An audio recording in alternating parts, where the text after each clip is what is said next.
نحمده ونصلي على رسوله الكريم اما بعد فاعوذ بالله من الشيطان الرجيم بسم الله الرحمن الرحيم رب اشرح لي صدري ويسر لي امري واحلل عقدة من لساني يفقهوا قولي.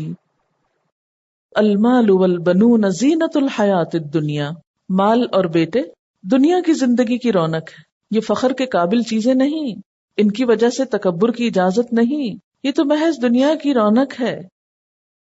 جسے پیچھے بھی کہا گیا انا جعلنا ما علی الارض زینۃ لہا. کیوں؟ لنبلوہم، یہ تو امتحان کے پرچے ہیں، یہ تو آزمائش ہے. کس بات کی؟ ایہم احسن عملا، کہ ان میں اچھے کام کون کرتا ہے، مال کا استعمال کیسے کرتا ہے، اولاد کو کس راہ پہ لگاتا ہے. والباقیات الصالحات، اور باقی رہنے والی تو نیکیاں ہیں، اچھے عمل ہیں، اعمال صالحہ ہیں. مال اور بچے تو آنے جانے والی چیز ہے، انسان کے پاس باقی نہیں رہتے، ہمیشہ نہیں رہتے. مال کا حال تو پیچھے آپ نے پڑھ لیا. جیسے کھیت اگتا ہے تو ہمیشہ اگا نہیں رہتا، کٹ جاتا ہے، ختم ہو جاتا ہے. اسی طرح اولاد بھی پیدا ہوتی ہے، آپ اس کو بڑا کرتے ہیں، پالتے پوستے ہیں، بچے جوان ہوتے ہیں، شادی کر دیتے ہیں، چلی جاتی. المال والبنون زینت الحیات الدنیا، یہ تو وقتی زینت، وقتی رونق. کیا کاروبار ہے، کتنے بچے ہیں، ہر ایک کا یہی سوال ہے. کوئی نہیں پوچھتا کہ ہمیشہ کی زندگی کے لیے کیا تیار کیا ہے.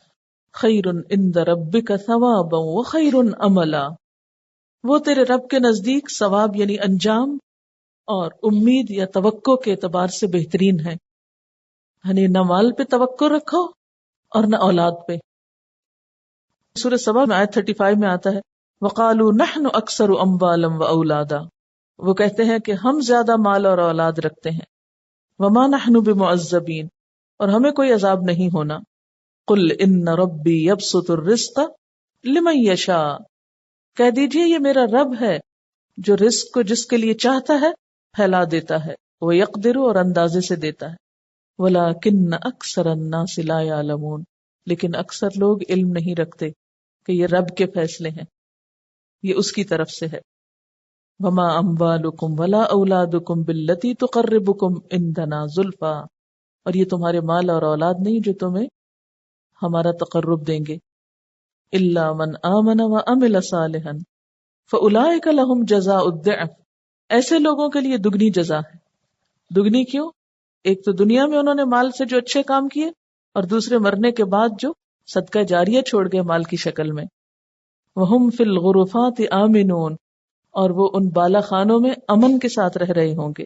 جیسے حضرت ایوب علیہ السلام کہ جب ان کے پاس سب کچھ تھا تو شکر گزاری کا رویہ، اور جب سب کچھ چلا گیا تو اس سے بھی زیادہ اللہ کے قریب ہو گئے کہ یا اللہ جب تک یہ سب کچھ تھا تب بھی میں تجھ سے غافل نہیں ہوتا تھا، لیکن مجھے ان چیزوں کی فکر رہتی تھی. اب جب تو نے یہ سب کچھ لے لیا تو میرے اور تیرے درمیان کوئی حائل نہیں رہا. باقیات الصالحات کی تعریف کچھ اور طرح بھی کی گئی ہے.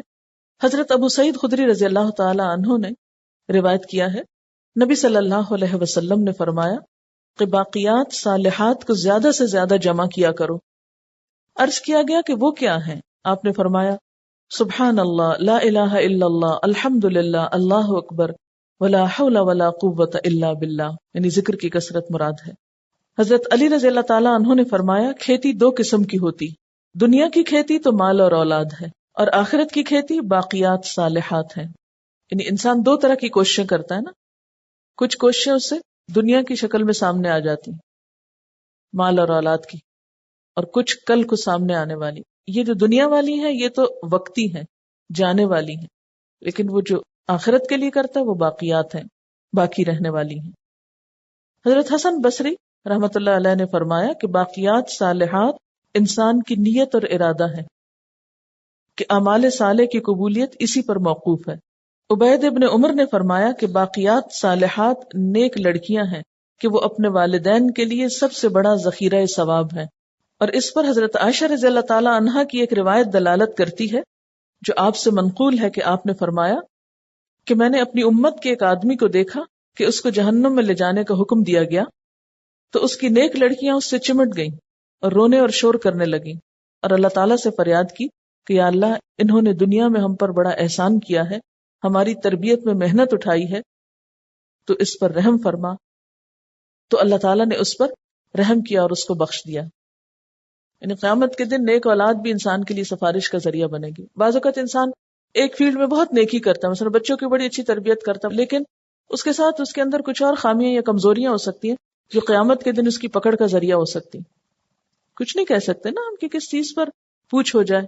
ہم میں سے کسی کے پاس گارنٹی نہیں کہ میں نے یہ نیک کام کر لیا اس لیے میری جنت تو محفوظ ہو گئی. انسان کو ہمیشہ ڈرتے ہی رہنا چاہیے. تو وہاں پر والباقیات الصالحات یعنی نیک اولاد جو ہے وہ انسان کو فائدہ دے گی، لیکن وہ اس صورت میں کہ جب انسان اپنی اولاد کی تربیت کے لیے کوشش کرے گا. وَيَوْمَ نُسَيِّرُ الْجِبَالَ، اور جس دن ہم پہاڑوں کو چلا دیں گے. نسیر سیر سے ہے. وَتَرَى الْأَرْضَ بَارِزَةً، اور تم دیکھو گے کہ زمین کھلی ہے، برہنہ ہے، یعنی ہر چیز اس پہ سے صاف ہو جائے گی. وہ سعیداً جرزہ ہو گئی نا. وَحَشَرْنَاهُمْ، اور ہم ان کو اکٹھا کر لیں گے، جمع کر لیں گے. فَلَمْ نُغَادِرْ مِنْهُمْ أَحَدًا، پھر ہم ان میں سے کسی ایک کو بھی نہیں چھوڑیں گے، کوئی بھی باقی نہیں رہے گا. یعنی زمین بالکل پلین چٹیل میدان ہوگا، کوئی غار نہیں، کھو نہیں، درخت نہیں، مکان نہیں، کوئی چیز نہیں کہ جس میں کوئی انسان چھپ جائے. بارزہ کا مطلب کیا؟ بالکل سیدھی صاف ہو جائے گی. اور پہاڑ جو اس پر ہیں وہ بھی چل پڑیں گے. ایک اور جگہ پر آتا ہے فدکتا دکتا واحدہ، ایک چوٹ میں ان کو ریزہ ریزہ کر دیا جائے گا. سورۃ القارعہ میں آتا ہے وَتَكُونُ الْجِبَالُ كَالْعِهْنِ الْمَنْفُوشِ، دھنی ہوئی رنگین روئی کی طرح وہ اڑنے لگیں گے. وَأُرِدُوا عَلَى رَبِّكَ صَفًّا، اور تیرے رب کے سامنے وہ صف بنا کر پیش کیے جائیں گے. لائنوں میں لوگ آئیں گے. وہ کیوں؟ صف کا ذکر کیوں کیا گیا کہ صفوں میں آئیں گے، لائنز میں آئیں گے. بھیڑ میں تو لوگ گم ہو جاتے ہیں نا. مثلاً اگر آپ ایک بھیڑ کے ساتھ معاملہ کر رہے ہو تو آپ کو نہیں پتا چلتا کہ آپ نے کس سے معاملہ کر لیا اور کون رہتا ہے. لیکن اگر لائن میں آپ کسی کے ساتھ معاملہ کر رہے ہو تو کوئی بھی نہیں بچتا. اس وقت اللہ تعالیٰ فرمائیں گے لَقَدْ جِئْتُمُونَا، آ گئے نا تم ہمارے پاس. کَمَا خَلَقْنَاكُمْ أَوَّلَ مَرَّةٍ، جس طرح ہم نے تم کو پہلی بار پیدا کیا تھا. پہلی بار انسان کیسے پیدا ہوتا ہے؟ اکیلا. جیسے تم دنیا میں تنہا گئے تھے ویسے ہی اب تنہا آئے. دوسرا معنی، جیسے تمہیں دنیا میں صحیح سلامت پیدا کیا تھا آج بھی تم صحیح سلامت اٹھ کے آ گئے، ہاتھ پاؤں دل دماغ سب محفوظ ہے، سلامت ہے. تیسرا معنی کیا؟ دنیا میں تم بے لباس گئے تھے، یہاں بھی تم بے لباس آ گئے. حضرت عائشہ رضی اللہ تعالیٰ عنہا فرماتی ہے کہ ایک دن حضور صلی اللہ علیہ وسلم نے فرمایا قیامت کے دن لوگ ننگے بدن ننگے پاؤں بغیر ختنے اکٹھے کیے جائیں گے. میں نے عرض کیا یا رسول اللہ صلی اللہ علیہ وسلم اس طرح تو مرد اور عورتیں ایک دوسرے کو دیکھیں گے. آپ نے فرمایا وہ وقت اتنا سخت ہوگا کہ ان باتوں کی کسی کو ہوش نہیں ہوگی، کوئی کسی کو نہیں دیکھے گا. تو تم آ گئے ہمارے پاس ویسے ہی جیسے ہم نے تم کو پہلی بار پیدا کیا تھا، یعنی جیسے دنیا میں گئے تھے تنہا بے لباس اور صحیح سلامت بدن کے ساتھ، یا جیسا بدن لے کر، جو صلاحیتیں لے کر. یہ کیوں کہا گیا کہ جیسے پہلی بار گئے تھے ویسے ہی اب آئے ہو؟ کیونکہ ویسے ہی پھر حساب ہونا ہے نا. اگر ایک شخص پہلی بار بالکل نہ دیکھ سکتا تھا، نہ سن سکتا تھا، نہ بول سکتا تھا، تو ویسے ہی آ گیا تو اب اس کا تو حساب کوئی نہیں. لیکن ایک شخص بہت ذہانت، صلاحیت، قابلیت کے ساتھ دنیا میں گیا، وہ ساری چیزوں کے ساتھ واپس آئے گا اور اب اس کے مطابق اس کا حساب ہوگا. بل زعمتم، بلکہ تم نے تو یہ سمجھا تھا الن نجعل لکم موعدا، کہ ہم نے تمہارے لیے کوئی وعدے کا وقت مقرر ہی نہیں کیا. تم تو سمجھتے تھے قیامت آنی ہی نہیں. ووضع الکتاب، اور کتاب رکھ دی جائے گی. فتر المجرمین مشفقین مما فیہ، تم دیکھو گے کہ مجرم اس کتاب کے اندراجات سے ڈر رہے ہوں گے، خوف کھا رہے ہوں گے جو کچھ اس کتاب میں لکھا ہوگا، یعنی اپنے اعمال سے. وَيَقُولُونَ، اور وہ کہیں گے یا ویلتنا، ہائے افسوس ہم پر، ما لہذا الکتاب، کیا ہو گیا اس کتاب کو، لا یغادر صغیرۃ ولا کبیرۃ الا احصاها، کہ ہماری کوئی چھوٹی بات یا بڑی بات ایسی نہیں جو اس میں شمار کر کے لکھ نہ دی گئی ہو، جس کو اس کتاب نے گھیر نہ لیا ہو. وَوَجَدُوا مَا عَمِلُوا حَاضِرًا، اور جو انہوں نے عمل کیے ہوں گے وہ اپنے سامنے حاضر پائیں گے، موجود پائیں گے. وَلَا يَظْلِمُ رَبُّكَ أَحَدًا، اور تیرا رب کسی پر ظلم نہ کرے گا. وَوُضِعَ الْكِتَابُ، اور کتاب رکھ دی جائے گی. کہاں رکھ دی جائے گی؟ ایک تو ہر ایک کا نامہ اعمال اس کے اپنے ہاتھ میں ہوگا، اور اسی طرح ایک اجتماعی کتاب جو ہوگی سب کی تاریخ پر مبنی، وہ بھی رکھ دی جائے گی. اب مجرم جو ہوں گے اس کتاب سے خوف کھا رہے ہوں گے، اپنے ہی اعمال نامے سے ڈر رہے ہوں گے.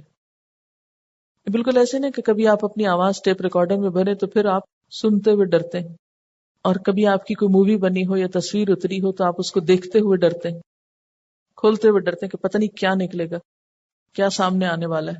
اور وہ بھی اگر اچانک لے لی گئی ہو، آپ کانشیس نہ ہو، آپ کو خیال نہ ہو، آپ بے دھیانی میں جو کچھ حرکتیں کر رہے ہوں. کیونکہ دنیا میں تو یہی کچھ ہو رہا ہے نا، ہم کہاں محتاط ہو کے زندگی بسر کر رہے ہیں، کہاں وہ مطلوب تقویٰ ہے ہمارے اندر کہ ہم ہر وقت کانشیس ہوں کہ نہیں اس وقت یہ نہیں مجھ کو کہنا. ہم تو اس انتظار میں ہوتے کہ اچھا موقع ملے اور بندہ جانے، فوری طور پر کریں جو ہمارا جی چاہتا ہے. یا ویلتنا، ہائے خرابی ہماری، ہائے بدقسمتی ہماری.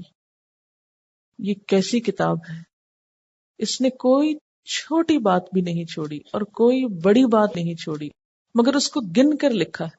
احصائیات کہتے ہیں شماریات کو، اسٹیٹسٹکس کو. یعنی صرف ایسا نہیں کہ اس نے لکھا ہے، ریکارڈ کیا ہے، بلکہ اس نے یہ بھی بتایا ہے کہ کتنے منٹ کی ریکارڈنگ ہوئی اور کون سی بات کہاں لکھی ہوئی. پورا انڈیکس ساتھ ہوگا، پوری زندگی میں کتنے جھوٹ بولے، 1150 یا 1,150 گنے جائیں گے. یعنی صرف یہ نہیں ہوگا کہ ہیپیزڈلی جو سویر سے فرشتے لکھنے لگتے ہیں، لکھ کے اور وہ سارے نشان بس کتابیں بھرتے جائیں اور قیامت کے دن کسی کو کوئی سمجھ نہ آئے کہ یہ کیا ہے. نہیں، ڈاٹا کلیکشن بھی ہے، پھر پروسیسنگ بھی ہے، پھر اس کو انالائز بھی کیا جائے گا، پھر یہ بھی دیکھا جائے گا پیچھے نیتیں اور ارادے کیا تھے، پھر یہ بھی دیکھا جائے گا اس کے نتیجے اور اثرات کیا ہوئے. یعنی صرف معلومات نہیں اکٹھی کی گئی ہوں گی بلکہ اس کے ساتھ ساتھ اس کے نتائج بھی سامنے رکھے جائیں گے. انا نحن نحیی الموتى ونکتب ما قدموا وآثارهم وکل شیء احصیناہ. وہاں بھی یہی لفظ استعمال ہوتا ہے سورۃ یاسین میں، کل شیء احصیناہ فی امام مبین. ایک کھلی کتاب میں، ایک اوپن رجسٹر میں سب کا سب گن کے لکھا ہوا موجود ہوگا. طبرانی کی روایت میں ہے کہ غزوہ حنین سے فارغ ہو کر صحابہ کرام چلے، ایک میدان میں جمع ہوئے تو حضور صلی اللہ علیہ وسلم نے ان سے فرمایا جاؤ، جیسے کوئی لکڑی، کوئی کوڑا، کوئی گھاس مل جائے لے آؤ. صحابہ کہتے ہیں ہم سب ادھر ادھر ہو گئے، چھال، لکڑی، پتے، کانٹے، درخت، جھاڑ جھنکار جو ملا لے آئے، ڈھیر لگ گیا. تو آپ نے فرمایا دیکھ رہے ہو اس ڈھیر کو، اسی طرح گناہ جمع ہو کر ڈھیر لگ جاتا ہے. اللہ سے ڈرتے رہو، بڑے گناہوں سے بچو، کیونکہ سب لکھے جا رہے ہیں اور شمار کیے جا رہے ہیں.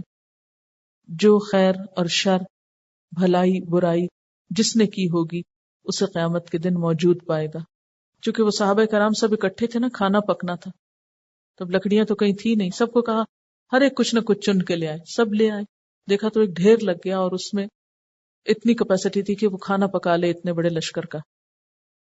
تو بالکل اسی طرح ہم بہت سے گناہوں کو، یہ تو چھوٹی سی بات ہے، یہ تو معمولی بات ہے، کرتے کرتے کرتے اتنا کوڑا اکٹھا کر لیتے ہیں کہ قیامت کے دن وہ کوڑا جلانے کے لیے کافی ہو جائے گا، بڑا ڈھیر بن کر جاتا نا. احاط بہم سرادقھا، اس ڈھیر کے ایسے بڑے بڑے شعلے ہوں گے کہ انسان ان میں گم ہو کے رہ جائے گا. وَوَجَدُوا مَا عَمِلُوا حَاضِرًا، جو بھی انہوں نے عمل کیا ہوگا وہ حاضر پائیں گے، یعنی عمل حاضر پائیں گے. جیسے وہ ہے نا بئس الثواب، وہ واپس پلٹایا جائے گا. وہی چیز یہاں پر بتائی گئی، جو کیا ہوگا وہ حاضر کیا جائے گا. اور اس کو اس مثال سے آپ سمجھ سکتے ہیں، جیسے حدیث میں آتا ہے نا کہ قبر میں نیک عمل انسان کی شکل میں انسان کے پاس ہوں گے. جیسے قرآن کو جو شخص بہت پڑھتا ہوگا تو قرآن پاک اس کے لیے اچھے دوست کی شکل میں اس کے ساتھ قبر میں موجود ہوگا. آپ یوں کہہ سکتے ہیں جیسے پرسونیفیکیشن ہوتی ہے، یعنی اعمال جو ہیں ان کو ایک مادی شکل دے دی جائے گی. ویسے تو عمل جو ہے اس کی کوئی مادی شکل نہیں نا. مثلا کسی نے جھوٹ بولا تو اس جھوٹ کو آپ کہاں سے پکڑیں گے؟ وہ تو ایک آواز تھی یا آپ کے منہ سے چند الفاظ نکلے، وہ الفاظ آپ کیچ نہیں کر سکتے کہیں. لیکن قیامت کے دن وہ ساری چیزیں ایک مادی شکل اختیار کر لیں گی. اسی لیے پھر ان کو تولا جائے گا نا. آواز کو تولا تو نہیں جاتا نا، ناپا جاتا ہے. تو وہاں پر جو کچھ انسان کی گفتگو ہوگی وہ بھی ایسی شکل میں سامنے آئے گی کہ وہ تلنے کے قابل ہو جائے گی.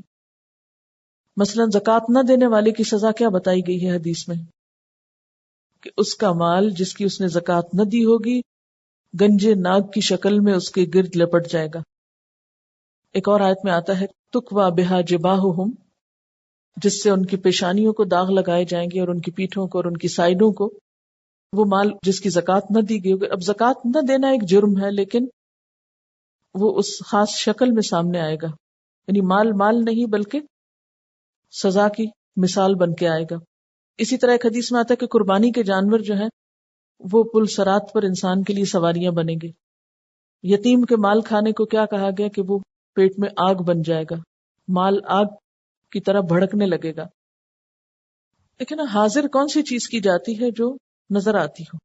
وَوَجَدُوا مَا عَمِلُوا، یعنی اعمال حاضر کیے جائیں گے. اس میں ایک چیز تو یہ ہے کہ جیسے آج کل کسی کی مووی بنا لی جائے اور پھر اس کو پریزنٹ کیا جائے تو جو کسی نے کیا وہ حاضر کر دیا گیا. اور دوسری شکل کیا ہے کہ وہ اعمال انسان کے اچھی یا بری سزا کے لیے کوئی اور شکل اختیار کر لیں گے، اور ہوں گے اصل میں عمل ہی. جو کیا ہوگا وہی وہاں سامنے آئے گا. عام طور پر کیا ہوتا ہے جب ہم کچھ اللہ کی راہ میں دینے لگتے ہیں تو ہمارا رویہ کیا ہوتا ہے؟ کیا دیتے ہیں؟ اچھی چیز دینے کے لیے ہمارے ہاتھ رک جاتے ہیں، ہمارے دل بند ہونے لگتے ہیں، اچھی چیز نہیں نکال سکتے. کیوں کہا گیا لن تنالوا البر حتى تنفقوا مما تحبون؟ ٹھیک ہے، زائد ضرورت چیز کو بھی خرچ کرنے کے لیے کہا گیا، کل العف بھی کہا گیا، لیکن مما تحبون بھی کبھی کبھار ہونا چاہیے. آج میں کسی دوسرے انسان کی ضرورت پوری کر رہی ہوں محض ایک ردی اور بیکار چیز سے، جو مجھے کوئی دے تو میں لینا پسند نہ کروں. یہی وہ چیز ہے وَوَجَدُوا مَا عَمِلُوا حَاضِرًا، جو آج ایک ہاتھ سے دے رہی ہوں کل وہی حاضر ہوگا میرے لیے. جیسا کھانا کسی کو کھلا رہی ہوں، جیسا کپڑا کسی کو دے رہی ہوں، جیسی کوئی چیز کسی کے لیے پسند کر رہی ہوں، کل وہی تو میرے لیے آئے گا. جیسا اخلاص کسی کے لیے برت رہی ہوں، جیسی تڑپ کسی کے لیے رکھ رہی ہوں، جیسی بھلائی کسی کو دینا چاہتی ہوں، وہی تو کل آئے گی سامنے. اور اگر آج اس میں بخل کیا، کیوں نماز کے بعد کی دعا میں جن چیزوں سے پناہ مانگی گئی ان میں پہلی چیز اللہم انی اعوذ بک من البخل، بخل کی لعنت سے پناہ مانگی گئی. کیونکہ آج نیکیوں میں ہم بخل کرتے ہیں بیسیکلی. یعنی بظاہر اعمال جو ہیں وہ ایک غیر محسوس چیز کی یا ہاتھ سے چھوئی نہ جانے والی چیز کی طرح ہوتے ہیں نا، لیکن ان کا ایک امپیکٹ ہوتا ہے، ایک وزن ہوتا ہے، ایک اثر ہوتا ہے نا. قیامت کے دن وہ وزن اور وہ اثر سامنے آ جائے گا، اس کو ایک فارم دے دی جائے گی، ایک شکل دے دی جائے گی. اسی طرح اللہ کی عبادت کے لیے ہم کیا دیتے ہیں؟ بڑھاپا وہی رکھا ہوا نا. جب کھڑے ہو کے نماز نہ پڑھی جا سکے، جب سجدہ زمین پہ نہ کیا جا سکے، جب اللہ تعالیٰ سے مانگتے ہیں تو بہترین چیز مانگتے ہیں، اور جب اللہ کی راہ میں دینا چاہتے ہیں تو پھر. اور ایک اور بات یہ کہ دین کے لیے یعنی خصوصی طور پر جب عبادت کا موقع ہو، دین کا موقع ہو، ٹھیک ہے کیونکہ عموماً گھر میں عورتیں ہی نماز پڑھتی ہیں، کوئی بات نہیں اگر سائز چھوٹا بھی ہو جائے، لیکن بات اہتمام کی ہے، بڑے چھوٹے کی بھی نہیں ہے کہ ہمارا کنسرن کیا ہے. اپنی مسجدیں ہم دیکھ لیں، ان کی صفائی ستھرائی. یعنی مجھے سمجھ نہیں آتی کبھی کہ اللہ سے ہم جنت الفردوس مانگتے ہیں، جنت کے اعلیٰ درجات مانگتے ہیں، اور جب ان کی قیمت ادا کرنے کا وقت آتا ہے تو پھر اپنے وقت میں سے، مال میں سے، اولاد میں سے، اپنی صلاحیتوں میں سے، جو کچھ بھی ہمارے پاس ہے، جو اللہ ہی کا دیا ہوا ہے، اس میں سے کیا لگانے کو تیار ہوتے ہیں. اور اگر کوئی اور لگا رہا ہو بہتر چیز ہم سے تو اس کو ہم احمق سمجھتے ہیں، اس لیے کہ آخرت پر ایمان سچا ہی نہیں ہے نا، پکا ہی نہیں ہے، یقین کی کیفیت نہیں ہے. اب دیکھیں نا، جیسے جنت میں لوگ بیٹھے ہوں گے، ان کے سامنے تھال پھرائے جائیں گے، کچھ لوگوں کے سامنے سونے کے ہوں گے، کچھ کے سامنے چاندی کے ہوں گے. یہ فرق کیوں ہوگا؟ کسی کے سامنے بہترین چیزیں آئیں گی، کسی کے سامنے اس سے کم تر درجے کی آئیں گی. ان چیزوں پر ایمان تھا نا صحابہ کا، اس لیے ان کے دل اتنے بڑے تھے، اتنے وسیع تھے کہ کچھ بھی قربان کرتے ہوئے انہیں کبھی ملال نہیں ہوتا تھا. چھوٹی سی چیز بھی اللہ کی راہ میں قربان کرنے کے بعد ملال ہو جاتا ہے ہم کو. ہم دنوں سوچتے رہتے ہیں کہ ہم نے کوئی غلط فیصلہ تو نہیں کر لیا. جب امتحان کی تیاری کی بھی اور پرچہ اچھا ہو تو انسان کو پھر اس کے نمبر ملتے ہوئے ڈر نہیں ہوتا، لیکن جب کچھ نہ کیا ہو، یعنی دیکھیں نا، جب ہم نے ڈنڈی ماری ہو تو رزلٹ سامنے آئے تو خوف ہوگا نا کہ پتہ نہیں اب ہوتا کیا ہے. اور اگر اپنی طرف سے پورے اخلاص کے ساتھ سب کچھ دے ڈالا ہو کہ یہ تھا جو میرے پاس حاضر ہے، پھر ڈر کس بات کا؟ اللہ کے دوستوں کے لیے تو پھر کوئی خوف اور ڈر نہیں. اب دیکھیں کہ دنیا کا فیوچر بھی ان سین ہے، اس کے لیے ہم پوری دوڑ دھوپ کرتے ہیں، لیکن آخرت کا فیوچر جو ان سین ہے اس کے لیے وہ کوششیں نہیں ہے. اور آیت کا اینڈ ہو رہا ہے وَلَا يَظْلِمُ رَبُّكَ أَحَدًا، اور تیرا رب کسی ایک پر بھی ظلم نہیں کرے گا، کسی ایک پر بھی. ایک کا لفظ کتنا اہم ہے نا، یعنی اس ایک میں کوئی ہم بھی ہو سکتے ہیں نا، یعنی یہ نہیں کہ کچھ پر نہیں کرے گا، کہا ایک پر بھی نہیں کرے گا. وَإِذْ قُلْنَا لِلْمَلَائِكَةِ اسْجُدُوا لِآدَمَ، اور جب ہم نے فرشتوں سے کہا آدم کو سجدہ کرو، فَسَجَدُوا إِلَّا إِبْلِيسَ، تو ان سب نے سجدہ کیا سوائے ابلیس کے. کون تھا ابلیس؟ کان من الجن، جنوں میں سے تھا. فَفَسَقَ عَنْ أَمْرِ رَبِّهِ، تو اس نے اپنے رب کے حکم کی نافرمانی کی. بعض لوگوں کا خیال ہے کہ وہ فرشتہ تھا، وہ فرشتہ نہیں تھا، کیونکہ فرشتے رب کے حکم کی نافرمانی نہیں کرتے یا نہیں کر سکتے. وَيَفْعَلُونَ مَا يُؤْمَرُونَ، وہی کرتے ہیں جو حکم دیا جاتا ہے. فسق کا معنی ہوتا ہے نکلنا. چوہیا جب اپنے بل سے نکلتی ہے تو کہتے ہیں فسقت الفأرة من جحرها، کہ چوہیا اپنے بل سے باہر نکل گئی. اسی طرح کلی جب پھول بنتی ہے تو اس کے لیے بھی یہ لفظ استعمال ہوتا ہے، یعنی کسی بھی چیز کا حد توڑ کے یا پھاڑ کے باہر نکل جانا. تو شیطان بھی یا ابلیس بھی اپنے رب کی حکم کی نافرمانی کر کے حد توڑ کے باہر ہو گیا یا حدوں سے باہر ہو گیا. فَفَسَقَ عَنْ أَمْرِ رَبِّهِ، اللہ تعالیٰ اس کا تھوڑا سا حال بیان کرنے کے بعد ہم سے پوچھتے ہیں أَفَتَتَّخِذُونَهُ وَذُرِّيَّتَهُ أَوْلِيَاءَ مِن دُونِي، وہ ابلیس تم اس کو اور اس کی اولاد کو مجھے چھوڑ کر اپنا دوست بناتے ہو، اپنا سرپرست سمجھتے ہو، میری نافرمانی کرتے ہو اور اس کی بات مانتے ہو. وہ جو اللہ کا دشمن، آدم کا دشمن، تمہارا دشمن، تم اس کے دوست بنتے ہو. وہ دشمن ہے تمہارا، تم دوست بنتے ہو اس کے، تم اس کی اطاعت کرتے ہو. وَهُمْ لَكُمْ عَدُوٌّ، حالانکہ وہ تمہارے دشمن ہیں. بِئْسَ لِلظَّالِمِينَ بَدَلًا، کتنا برا ہے ظالموں کے لیے بدل، کہ اللہ کو چھوڑ کر شیطان کو دوست بنا لیا انہوں نے. ظالموں نے کتنا برا بدل اختیار کیا ہے کہ اللہ کی اطاعت اور اللہ کی دوستی چھوڑ کر شیطان کی اطاعت اور اس کی دوستی اختیار کر لی.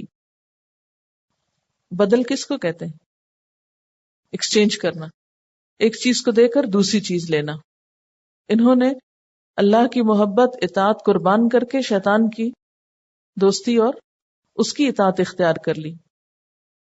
ما اشہدتہم خلق السماوات والارض، میں نے ان کو گواہ نہیں بنایا زمین و آسمان کی پیدائش کے وقت، ولا خلق انفسہم، اور نہ ان کے نفسوں کی تخلیق کے وقت، وما کنت متخذ المضلین عضدا، میرا یہ کام نہیں کہ گمراہ کرنے والوں کو اپنا مددگار بنایا کروں۔